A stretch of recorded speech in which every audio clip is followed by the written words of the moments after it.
तो देखते हैं इस मंत्र को, इससे पहले एक विचार कर लेते हैं जो अन्य मंत्र में था, इससे भिन्न मंत्र में। उसमें कह रहे हैं कि हमें कर्म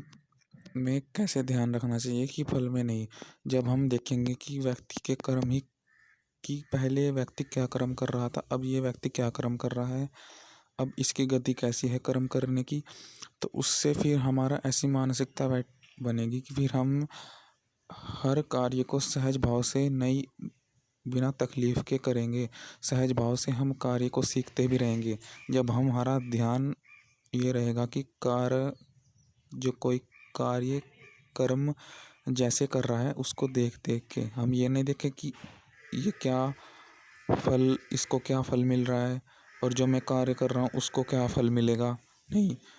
आप सिर्फ कर्म पे ध्यान दोगे तो सिर्फ कर्म पे ध्यान देने से आपके जो कार्य हैं वो आप अब आसानी से कर पाओगे। तो इसका उदाहरण भी देखते हैं। उदाहरण कि जैसे होते हैं क्रिकेटर ना, जैसे कोई देख ले उदाहरण इसका, कोई खेल के प्रति अपना, कोई व्यक्ति खेल के प्रति इतना जागरूक होता है, उसको लगता है कि देखते हैं पहले हम कोई छोटे गांव से खेलना स्टार्ट करता है, फिर बड़ा होता रहता है। तो जब छोटा वो खेलता है ना, छोटे, भले ही वो सोचता है साधन ना हो, वो कर्म पे ध्यान रखता है, वो साधन पे ध्यान नहीं रखता कि क्या मिलेगा क्या मिल रहा है मुझको। जो कर्म पे ध्यान रख रहा है तो उसे पता है कि हाँ, कि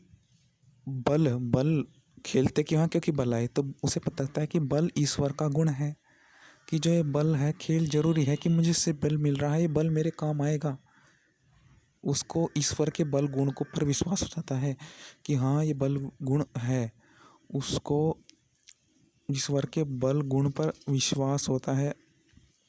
एक तरह से अपने आप पे आत्मविश्वास होता है कि हाँ, तो फिर वो कहीं भी कैसे भी साधन में खेल लेगा। एक तरह से आगे वो शिफ्ट होता रहता है, फिर वहाँ से कहीं और चला जाता है। देखा होगा आपने कि खिलाड़ी को कभी मैदान ना मिले तो वो अन्य मैदान ढूंढ ही लेता है और वो अलग जगह पर खेल ही लेता है, और वो ना ये देखता है कि क्या साधन क्या नहीं, क्योंकि उसको विश्वास है कि मुझ में बल, क्योंकि उसे सोचता है कि बल से भिन्न कुछ चीज़, समय बल देखता है, आसानी से सहज भाव से खेल लेता है, सहज भाव से बल देखता है, सहज भाव से ये देखता है कि मैं बिल्कुल सही हूँ, मैं उचित हूँ, बल ले रहा हूँ मैं, मुझे बल लेने में, मुझे खेल खेलने में कोई तकलीफ नहीं है, मैं खेल में कोई त्रुटि नहीं कर रहा हूँ। एक तरह से देखते हैं जब कोई खेल रहा है, वो खेल खेल रहा है तो उसका भाव कैसा रहता है, भाव सोचने की कोशिश करें कि वो भाव सोचता है कि हाँ खेले और खेलते ही रहे, कि मैं खेल खेल रहा हूँ, इससे मुझे विशेष लाभ हो रहा है कि ये, तो और ईश्वर का अन्य गुण भी है कि जैसे कोई बिजनेस कर रहा है, उसका उदाहरण ले लेते हैं। तो बिजनेस वाले में ईश्वर का ऐसा गुण आ जाता है कि ईश्वर ने इतना कार्य किया,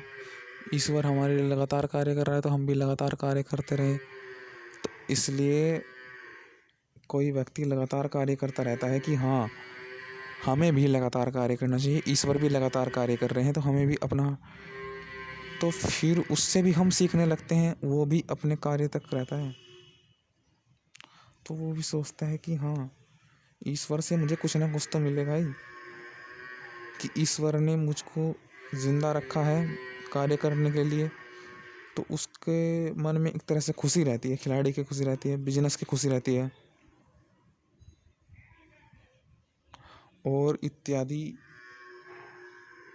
ये भाव था कि हाँ हमें अपने कर्म में इतना रम जाना है, इतना अपने कर्म में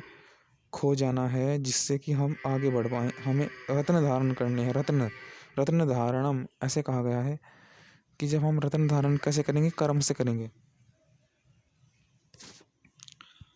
इस मंत्र में भी वैसे यही है कि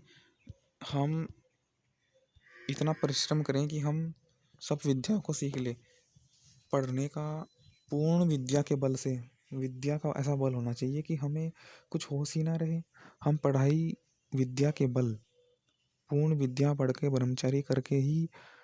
आगे संन्यास इत्यादि जो करना है करें, परंतु उसमें इतना लगन से करें कि कोई एक तरह से घी को, अग्नि को घी की बाती हो जाए कि सब तरह से अपने अंदर अग्नि समेट लें तो ये पूर्ण विद्या बल हो जाएगा। चारों वेदों को पढ़ के ब्रह्मा की पदवी को प्राप्त हुए विद्वान समय प्रासित कर करें। इस प्रकार के अनुष्ठान से यज्ञ और सत्संग और विद्वानों का सत्कार करने वाले पुरुष की कामना सत्य सत्य होवे,